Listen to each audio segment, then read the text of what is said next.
All right, hello everyone, welcome. I'm Ann Wood, Senior Director of Trip Development and Operations here at Mountain Travel Sobek. We're excited that you could join us today for this presentation about the Camino de Santiago in Spain. With me today from in Spain is our senior guide, Erik Perez. For over 35 years, Erik has led our trips to some of the world's most iconic mountain destinations in places like Nepal, Patagonia, and in Greece on Mount Olympus, and of course in his home country of Spain, where for the past 14 years, Erik has been leading our extremely popular Camino de Santiago trip. So how does a mountain guide end up leading a pilgrimage trip along the Camino Frances? It's actually not that much of a stretch. Erik holds a master's degree in history from the University of Oviedo and is extremely knowledgeable about Spanish political history and religion. In fact, his parents encouraged Erik to become a teacher, and instead he followed his own path, becoming a certified mountain guide. Still, Erik's love for history, religion, and anthropology continue to guide him. He still attends at least one course per year, staying very deeply engaged in these subjects. So when Mountain Travel first decided to embark on a new trip along the Camino de Santiago, a route with considerable historic and spiritual significance, Erik was actually a natural fit. Today, Erik almost exclusively leads this immersive experience, bringing his wealth of knowledge and enthusiasm to the journey. And without further ado, over to you, Erik. Thank you very much, Anne. I'm very happy to be in this webinar with all of you. I know that some of you have already done El Camino or know quite a bit about El Camino. The slide that you have is the slide with the three figures of St. James. Is that right? Yes. And the first thing I should say is that I'm talking to you, to all of you, some of you friends from years ago. I know I have seen some names. I am in my home, actually my home, which is 30 miles from where the Camino started many years ago, a city called Oviedo. Anyway, that's not part of the French Camino. That's not part of what we do, because it's a very short and it's the original version of the Camino. We do the famous, we hike since 14 years ago in this mountain travel Sobek trip, the Camino Frances, which is what I'm telling you today about. And it's just some kind of natural thing for me to talk and hear about El Camino, see the symbols all the time, even very close from my home. The first, this slide that you have with the three paintings of St. James is the three ways St. James is presented in Spain. The apostle, the one that you have to the left, the pilgrim, the one that you have to the right in the slide, and the Matamoros, which is a famous one that came much later, but is also presented in that way on a white horse. I wanted to start by that slide because, these are the main representation of St. James. But if you go to the next slide, I like to start saying something about who is St. James and who is St. James for Spain and for Spanish people. Well, because obviously all of you know that St. James is not Spanish, although he's very important, the patron saint of Spain. Every Catholic background country has a patron saint. We in Spain has St. James as our patron saint. St. James was a man, a historical figure who existed and was born in the year 5 BC. So in other words, to put it in perspective, many of you know this, but are not probably so familiarized, some others, with that. And he became one of the first followers of Jesus Christ. In other words, he became one of the 12 apostles, and he became, uh, just because of that, one of the founders of Christianity. Christianity is the biggest, most followed religion in the world. So that's the importance of Saint James, after his following Jesus. He is the follower, he's the founder of Christianity with the other 13 and a few more.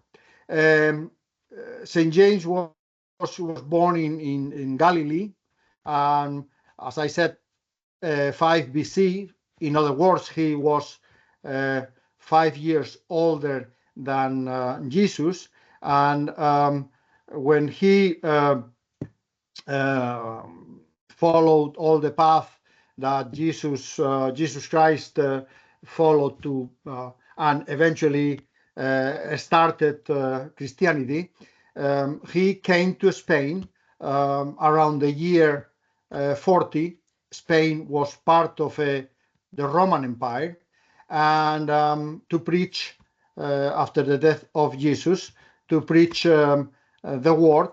He was not very successful. He came back with some followers, mainly two of his most historical and important followers.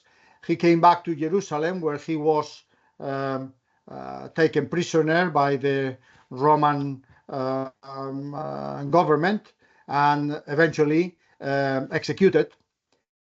These followers, two of them, brought him back to Spain in the year 44 and hid his body in northwest Spain, what today is known with the same name as in the Roman times, in the first century, Finisterre, and is where the pilgrimage ends. So that's basically how an apostle who was a Jew, who started Christianity, was one of the first followers of Jesus, came to be his burial site in the very northwestern corner of Spain. That's a very brief explanation of how he ended up in Spain. Long history, he has been a very important figure in Spain, all over Europe, and when Christianity developed in the Middle Ages, um, his body was found actually in the year 813, and the pilgrimage, the French pilgrimage, and we can talk about why it's called the French pilgrimage, started around the year 900, 920. And do you have any questions in behalf of all about this, or should I keep on going?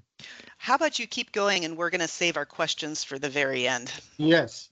Well, the name St. James is a name that comes from, is not the original name, obviously. Um, James was a Jew, and his name was Jacob. That's how he was known when he was born, when he was following Jesus and the other apostles. And how it came to be, you have it in the slide, in the presentation. I always like to share that because I think it's interesting for people who eventually will come to the Camino. His name was a Hebrew name, Jacob, which was always Semitic. So there is a version in Arabic, which appears in the Quran actually.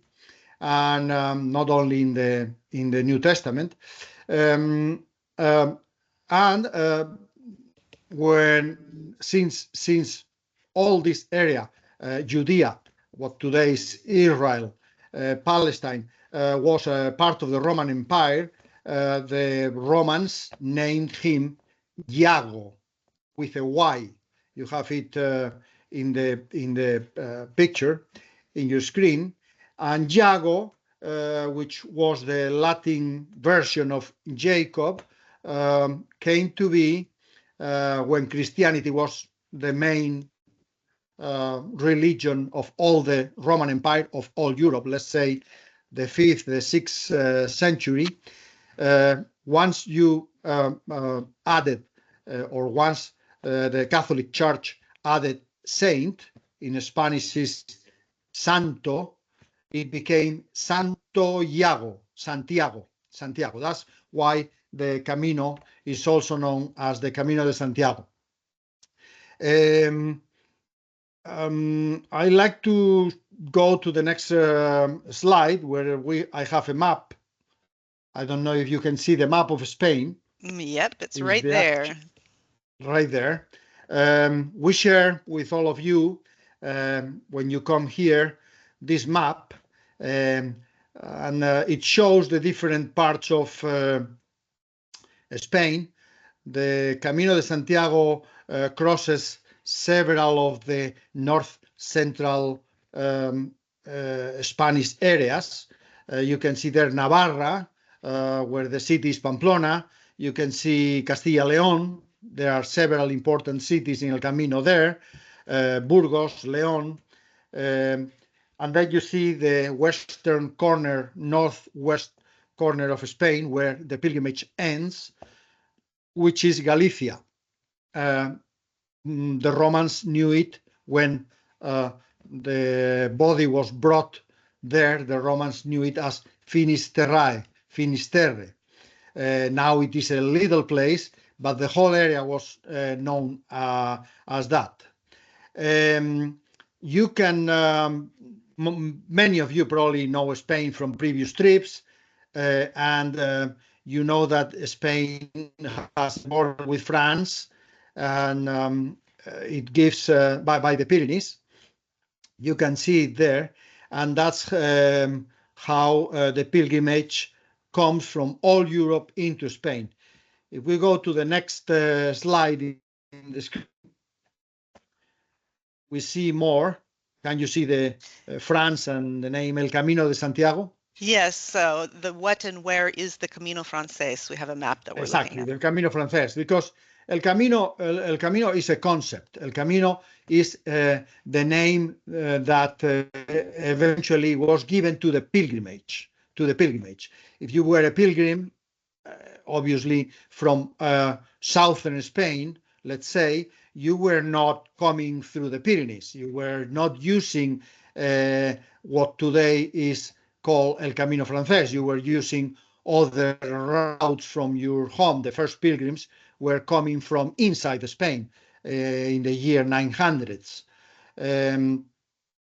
What happens is that once the body of St. James was found in the year 813, it was found by a king, a monk first, a bishop, and eventually a king, whose name was Alphonse II, a king of northwest Spain.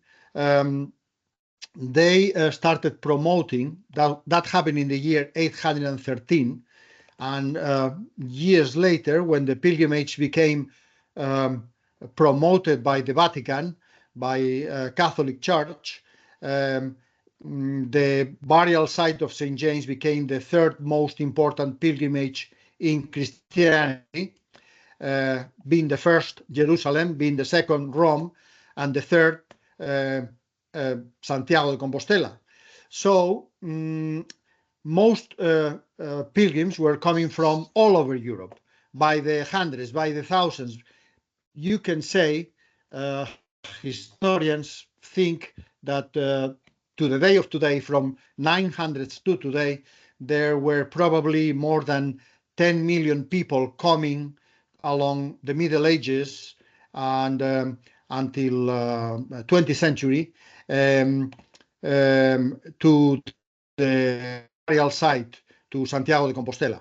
And then they were all crossing, all these European pilgrims, they were leaving their homes, let's say from Berlin or from Warsaw or from Paris, from Lyon, and they were coming towards the Gulf of Biscay um, to cross the Pyrenees by the lowest passes. The most important and the most used one was the pass of Roncesvalles,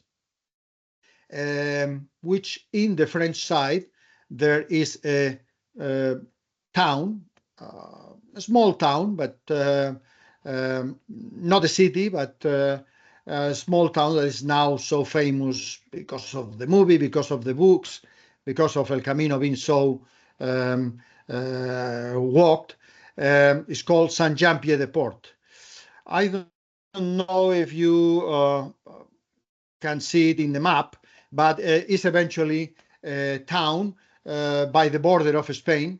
And Saint-Jean-Pied-de-Port became like the gathering place to cross the Pyrenees. That's why, although most of our trip, our the whole pilgrimage, but our trip starts in goes by Spain, is called El Camino Francés.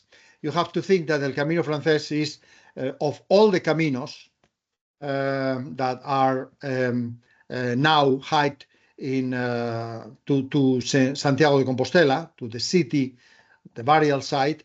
El Camino Francés is done by 80% of the pilgrims. So the version of El Camino that we, empty Sobek, hike is the version hiked by 80% of the pilgrims. That's why it is so famous. That's why it's so well known. There are so many books, so many famous people have already done it. Famous people in the sense of people who participated in the movie, The Way. Shirley MacLaine, the famous actress, made it as her spiritual journey many years ago and wrote a book. Writers. Anyway, El Camino Francés is the most done. I don't know if you want to go to the next Yeah, slide. let's move on to the next one. Let's talk about the experience of walking the Camino, Eric. How exactly does one prepare to walk across Spain? Well, El Camino de Santiago and the trail and the Camino that the French Camino is not a, difficult hike. It's long, it's hard, but it's not difficult. You have to be prepared to hike some days long distances, but the trails are not really nothing, are not difficult, are not difficult terrain, are not uneven terrain. It's hard many times because the terrain goes from roads to paths, dirt roads, but it's never difficult like the type of hiking that you do in the mountains. Not even or in more adventurous terrain. El Camino is mostly very well marked and well maintained trails, even crossing the Pyrenees, which is the one section where you have to hike up and hike down a little more. There is another section that you also climb, but and we are all scared when we read about that climb to Galicia, this path called Ocebreiro, but it's really easy. It's really easy. The only thing is that you have to be prepared to hike at a certain speed to be able to have endurance, to hike an average of 11, 12 miles every day. There are days, as you can see in the descriptions of our version of El Camino, that is, you can hike up to 16 miles if you want to hike, but that's in the flattern part of Spain, Castilla, the land of the plains of Spain, like in the song. Actually, the song is wrong because it never rains in the plains of Spain. But and that's true. That's a true fact. Um, the other thing is that you have to train if you want to come and you are not a experienced hiker. You have to train, I would say, at a normal pace, being ready to hike, to be enjoying the Camino and enjoying the hike. You have to hike easily 10 miles. A good training would be 4 or 5 miles per day, 3 or 4 days a week, 3 or 4 months before you come. I can tell you that I have not seen people struggling hiking El Camino. I have hiked El Camino many times. I am tired every day, but it's not a difficult hike. I found That's it was something. I thought it was a little like doing a walkathon, if anyone has ever done a walkathon before, where it is not necessarily, it doesn't always feel like hiking. It's just a very long journey and you're on your feet all day, which leads me to the question, of course, what kind of shoes would you wear for something like this? Well, the best shoes are trail running or trail hiking shoes, something light, something that is as much waterproof as possible, but light shoes. And in the case you rather prefer to hike with boots for ankle support, they have to be very well broken, very well used boots that you have in your closet when you go to hike. So most people hike it in trail running shoes, and that would be the best hiking shoes for El Camino. Um, we always hike in our version of El Camino. We always hike with light packs because we have the support of the bus or the vans that we have with us, depending of the number of people who are in the trip. But uh, the heaviest pack should be mine, and the heaviest thing I carry with me or the any other guide carry is a very basic first aid kit. So it's basically rain jacket and water bottle, because we always have lunches in local restaurants or bars.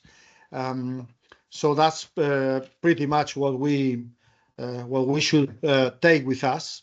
So it's a kind of a light hiking, you If know. if somebody wants to do this trip, but they're worried about those distances, um, is it possible to shorten the hiking and the walking? Is it possible to Yes, abbreviate each day? yes, it is. It is very easy to do that. We have with us um, the bus, usually also support vehicle if we need to. But I can tell you that once 95 to 99% of the guests who come to hike with us become so competitive in the emotional and spiritual sense of finishing it that it has to be a very serious very serious reason for anybody to shorten it. It is possible. It is not possible at every mile, every minute, but there are so many escapes, what we call escapes.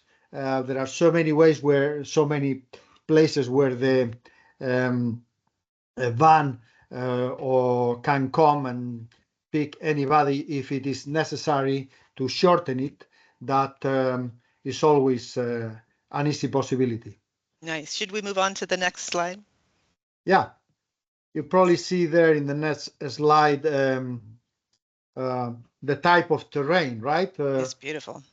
The type of terrain that is heading is the beginning of the hike, but Atapuerca in the plains of Spain, heading um, to Burgos, the most important city in central Spain uh, in historical time, medieval times, not today, because today is there are other bigger cities around, but historically that hike is beautiful at the beginning. Sometimes you have to go through towns that are not so, or cities that are more humanized, more populated, but usually we have chosen, you and participated a lot in that part of the scouting of the trip. Uh, we have chosen the the best hikes according to many experts we talked to when we 14 years ago prepared the trip. The next one, I don't know if you can see two hikers Yep, uh, with their towards day the packs. Yeah. with day packs. We don't use that big day packs. Um, this picture is of two of our guests hiking with in one of our trips, but they were probably wanting to experience the suffering of El Camino, let's say, because that's the other part of El Camino, the emotional and the spiritual part. And if people don't come for a spiritual reason, I would not say that most people come for religious reasons, because although the origins of El Camino, of the pilgrimage, are religious, today most people come for other reasons, hiking, knowing Spain, knowing that part of Spain, enjoying the exercise, but eventually everybody gets into what I call, me personally, the pilgrims mode, in the sense of sharing and getting a lot of the spirituality, sharing experiences for a few minutes, talking to other pilgrims from other groups or solo travelers who share a lot of their motivations to come to El Camino, to end in Santiago de Compostela.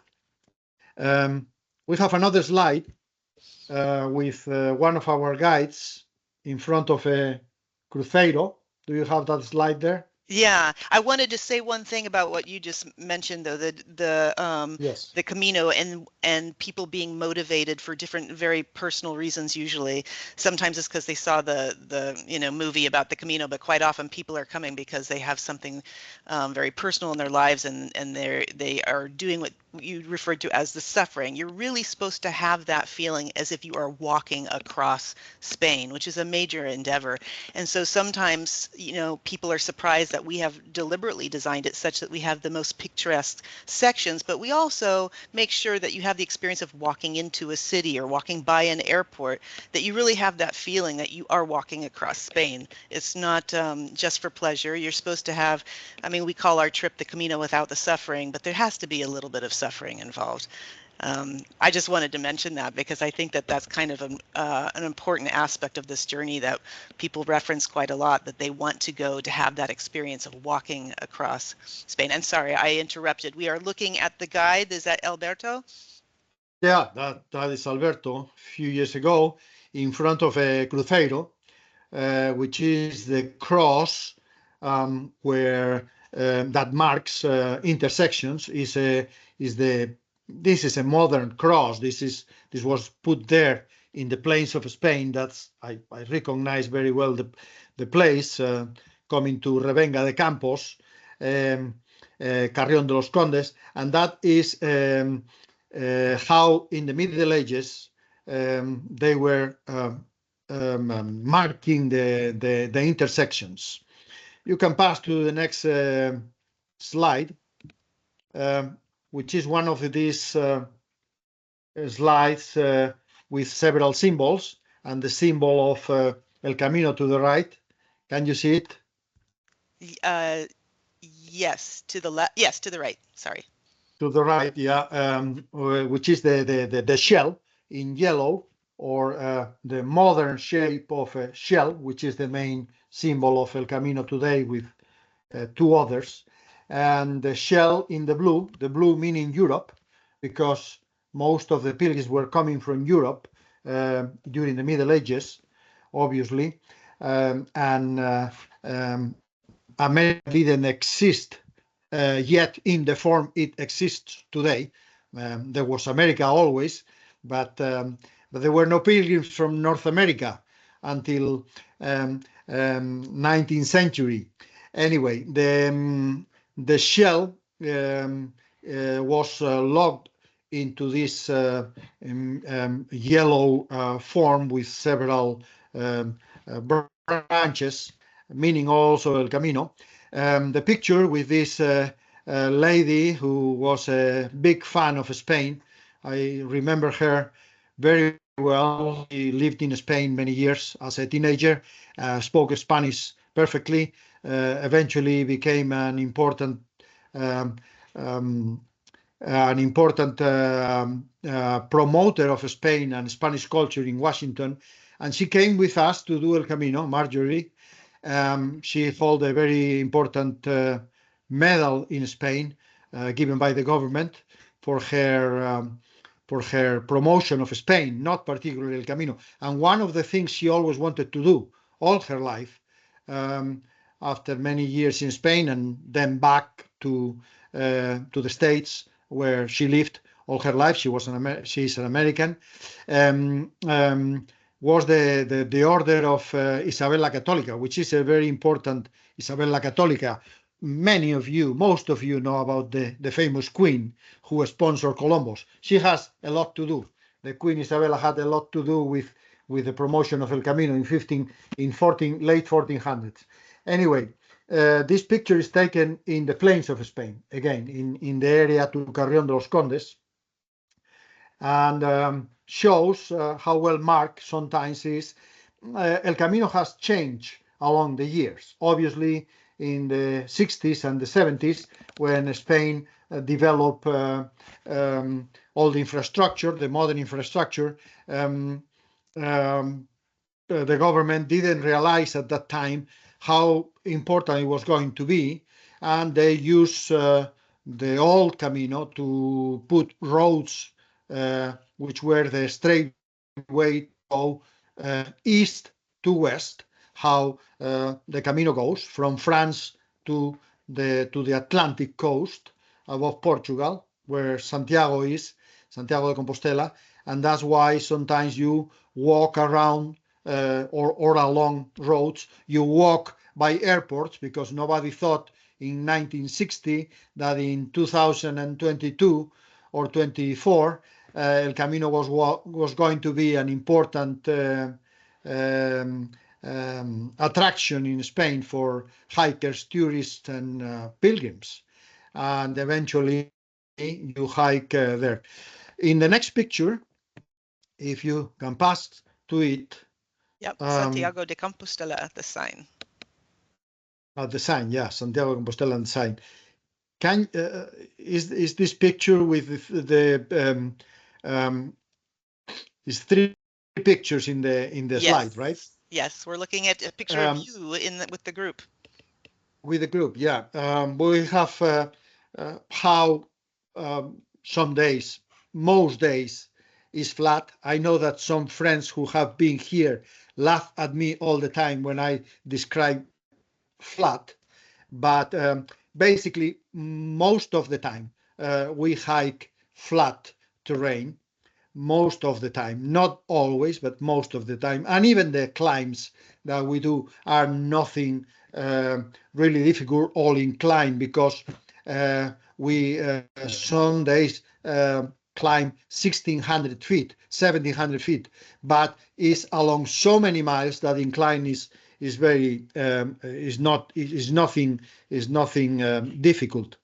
Then the sign where it says Santiago de Compostela is the sign leaving Roncesvalles, very important place, Roncesvalles, the first town we reach in Spain. I always describe Roncesvalles as the smallest town where we are spending the night. It's 20 people and 5 of them are priests. 4 now, unfortunately. We are running out of priests. And then to the right, you have the entrance in Pamplona. 2 days later, or the next day, actually, the next day, the French gate into the city of Pamplona, which is so famous for the running of the bulls, but also because of Hemingway's mentions in his books about Pamplona. But Pamplona was a very important city and is the first big city once you cross the Pyrenees. 2 days later, we are in Pamplona, and that's the entrance in Pamplona. Um, there is a common question, and that many people ask all of you when they prepare, and ask me when, or the guides when they arrived, and is how many chances, because there are always people who come also for religious purposes, not only for the exercise and the history and the wine, which is important too. Um, Spanish wines are quite good, actually. I will challenge anybody to discuss with me if French wines are better than Spanish wines. Uh-oh. Spanish wines are almost as good as Californian wines. Anyway, many people wonder if it is possible to go to mass. To mass. Um, to obviously, this is a Christian pilgrimage, and although many people don't hike here, don't do the pilgrimage for religious purposes, it's always nice to know if you have the chance. And yes, we have the chance to go to mass. Technically speaking, every day you can go to mass. If you are a devoted Catholic and you want to come also for the religious experience, you can go every day to mass where we stay. The most difficult day would be the day in Carrión de los Condes, but anyway, it's basically every day. However, there are 2 important masses. We always encourage everybody to come, and everybody, no matter what religion you are, even if you don't have any religious background, um, is part of the experience, and is the mass in Roncesvalles, in this town, the first day once we cross into Spain, and the last mass in Compostela, in the big cathedral. So that's something that people always wonder if there is a possibility to go to mass. Um, the other slide that you have next is the slides with the towns, right? Yes. Can you see it? Yes. So you have the 3 towns here. The first town where we spend the night when all the group meets in after Bilbao, after San Sebastian, we go and spend the night in a small town in France called Saint-Jean-Pied-de-Port, which is the last town of France in Basque country, in French Basque country. That's the picture you have to the above to the left. Then the one below it is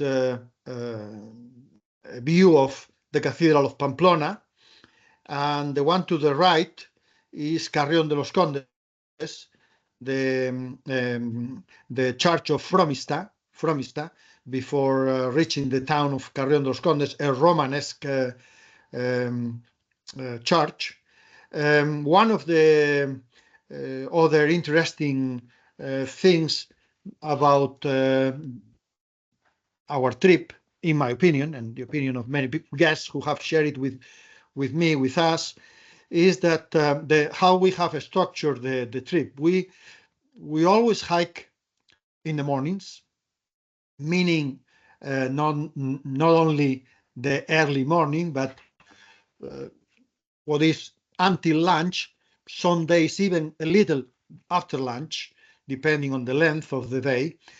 Then in the afternoon, we always have a sort of a cultural event, being it a visit into a cathedral with a local guide, uh, being it a talk about Spanish history, or being it just wandering around Burgos after the cathedral and drinking some wines and having some pintxos before dinner. So the cultural aspect of it is another thing we, since the very beginning, uh, put into the trip, because not every pilgrim who is hiking, or not every group, focus too in the cultural aspects and the culinary aspects, which is another thing that we should mention at some point, or I should mention at some point. Yeah, Uh, maybe the next actually that might slide. be a good segue for exactly what I was going to. Oh, sorry, please go on to Santiago de Compostela. Yeah, that's the Santiago de Compostela, the cathedral. Santiago de Compostela. Santiago is the end of the pilgrimage. Although there are people who still go for another 3 or 4 days, 5% to 10% of the whole number of pilgrims who come for the different reasons. We go to that other end, Finisterre, the point of Finisterre, but our hike ends in Santiago, like most of the pilgrims. Um, and it ends by the cathedral. The hotel is there, is one of these famous Paradores Nacionales, which is a brand of hotels owned by the Spanish government, or the Spanish people, I should say, more than run by the Spanish government.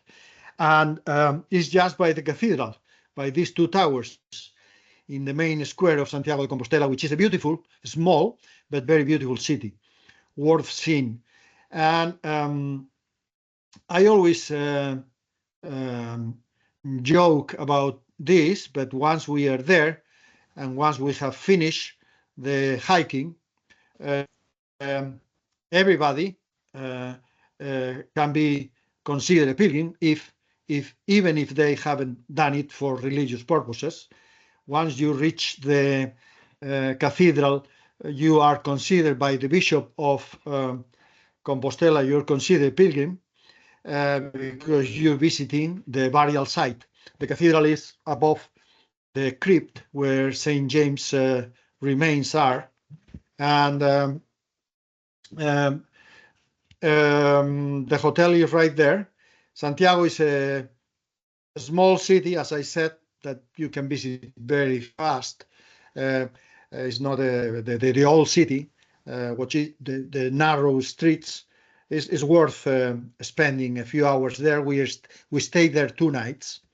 The second day we go to Finisterre, is how the trip ends, so to speak, and there is time enough to wander around the whole section of Santiago around the cathedral, which is basically 12 or 15 streets around the main cathedral. Um, I don't know if you want to ask me Well, something actually, about if we could move to the next slide, I did want to, you yeah, mentioned pintxos a little while ago, and pinchos, yes, Eric, the pinchos. food and the wine of Spain is as much a part of the journey as the landscapes themselves. It's the food that we had on this journey were very unique to the area. I wonder if you can tell us a little bit more about the food and the wine. Well, yes, you know, we meet in Bilbao, which is the biggest airport in northern Spain, international airport, flights from everywhere, and then we move right away um, to um, to San Sebastian, um, a very important city in Basque Country too, but not as big as Bilbao. And one of the first thing we do right away in the first 2 hours we are together is going for lunch. But before lunch we enjoy the pinchos, which are not only from Basque Country, is they develop it more in Basque Country, but it's a kind of a tapa, the Spanish tapa, always with bread and with a stick. That's why it is called pincho. Pincho is a stick. And we start by that, and we try to follow um, to follow the path also every night in some places, in some cities. The food is we have dinner in places that are more developed, nice restaurants that mean something historically. Um, Even in the Paradores, when we stay in Paradores, and also we go around bars from time to time and drink uh, together some of the wines of the area. The famous area is called, and the famous wine of Spain is called you all know, the Rioja, but there is another area which is Ribera del Duero, and I rather um, think that is a better wine than Rioja, so we are in that area too. Then we go to Galicia, where there is sort of a pincho style food with pulpo and with some fish, because Galicia, Finisterre, Santiago is close to the coast.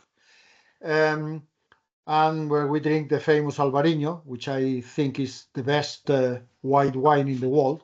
Albarino is from Galicia, made by monks many times in the Middle Ages, developed by monks. Albarino means white wine, white wine. So it's part of the experience too.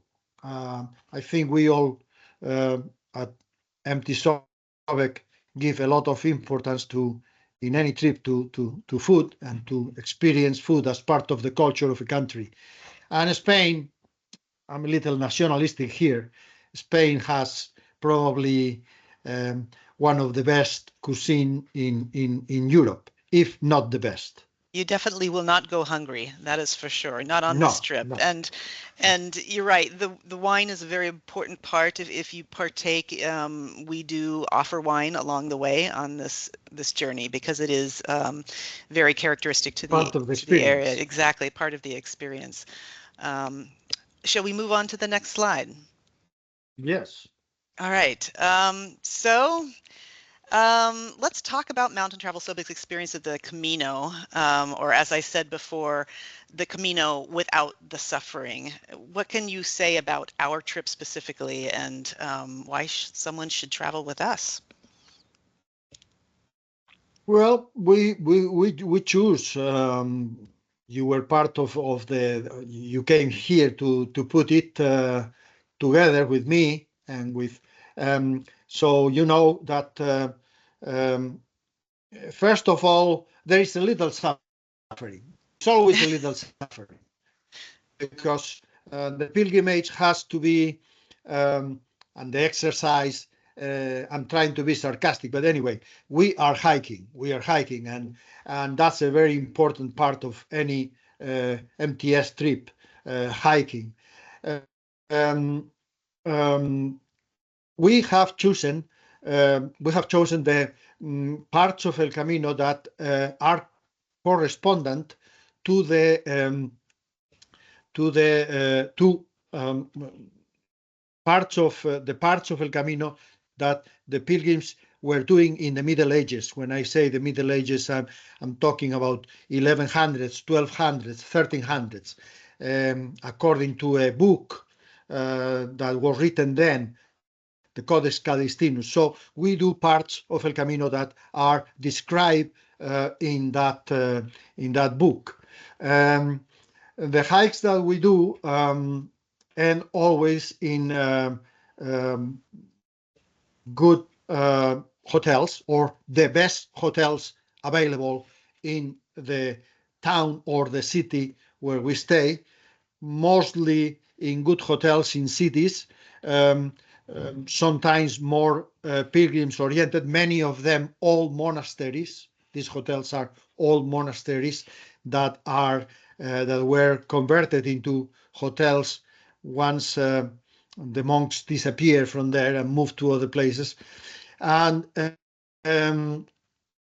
the part that is the non-suffering part is that we have a lot of support. We have a bus with us or with a very experienced driver. If the group is very small, we use um, um, vans, but usually there is always this driver with us who knows a lot about El Camino, although only for those being fluent in Spanish, because Javier doesn't speak uh, fluent English. But anyway, Javier, our he driver takes of care. 30 years, right? 30 years? Javier, yeah, 30 years with us, yes. Not Very only in El Camino, experienced but in driver. the Pyrenees. Yeah. He started very young driving with us. And he takes care of obviously the luggage, but also you can live in the bus or in the vans. You can live um, even if you don't want to carry your day pack at certain points where we find again the bus, you can drop the day pack in the bus. So is well supported. That is the part of non-suffering. That is well supported. Anyway, everybody, as I said at some point, um, everybody who comes is really into hiking as much as possible um, and exercising and I wouldn't say suffer, but everybody's is in the emotional part of sharing the hiking and the pilgrimage because you get a lot of experience from that, sharing with other pilgrims Yeah. who you meet along the way. Yeah, so I wanted to touch on that too. Is you're very well supported, you're sleeping in very comfortable accommodations, and you have the best guides in the business with you who are helping to support you along the way. We're showing the photo of you and Leo and Fernando right now, and this Yeah, team you've been working definitely. with for many, many, many, many, many years. Eric, Yeah, like I said, 35 years. Eric has been leading trips with us, is the absolute expert in Camino. Leo as well, who and we are running out Fernando. of time. So I wanted to also say that it is not too late. It is not too late to join a departure in 2025, but this trip does absolutely fill. It's a very popular trip. We will have our 2026 dates up as well.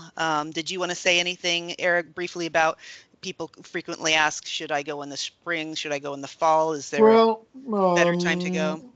there is a lot of questions that can be answered by the team there in the office.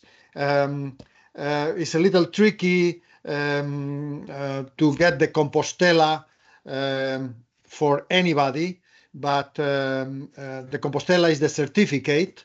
Many people ask about that. The rules have changed in the last year, but it's still difficult to get it.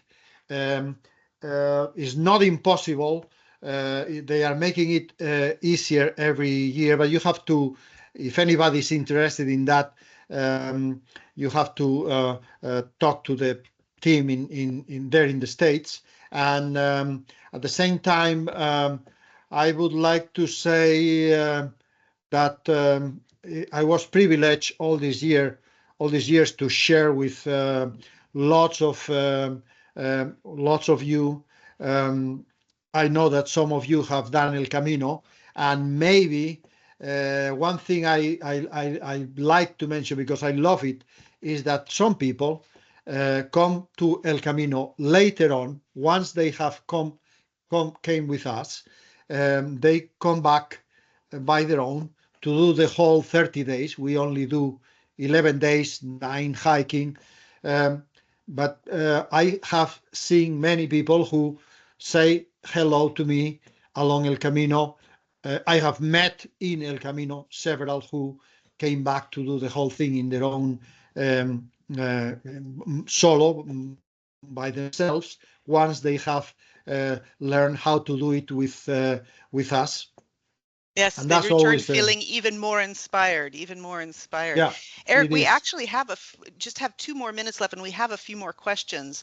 If Yes, you don't mind, I think I'll just see if I can touch on a few of these. We already yes, answered a few of them. Do I have to walk the whole thing, or can I skip some sections? And I think you said yes, of course, it's yes, possible to of skip some course. sections. You also Yeah. answered the Compostela. I'm a vegan. Can you accommodate my diet?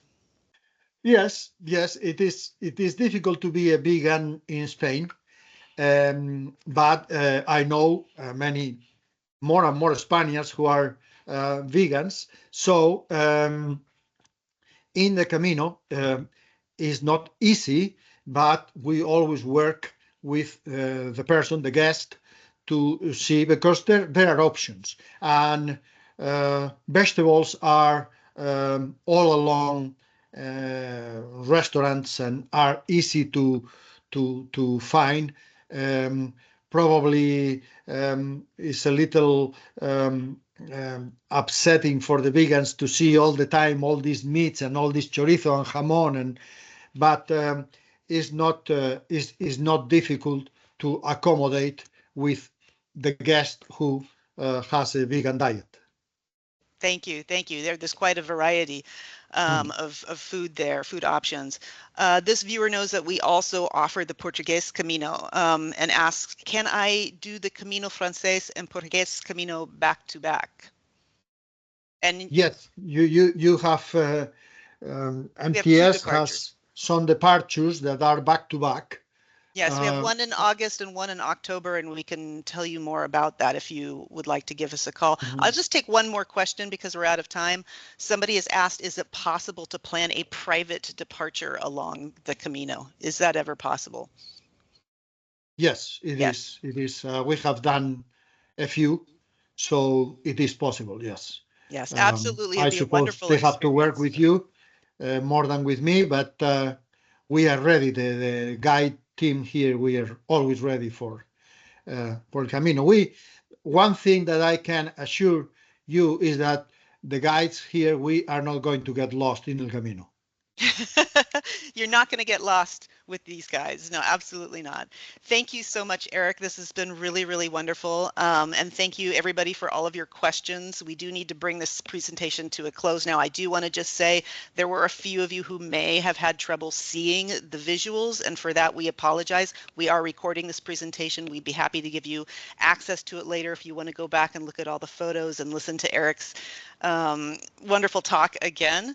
And if any of you still have any questions or would like to speak to one of our trip consultants, please feel free to contact our team at any time at the number listed below. And if you can't see it, it is 800-974-0300. And thank you for joining us today. And buen camino. Buen Camino. See you. See you. Hello to all the friends that have come already. Bye. Bye.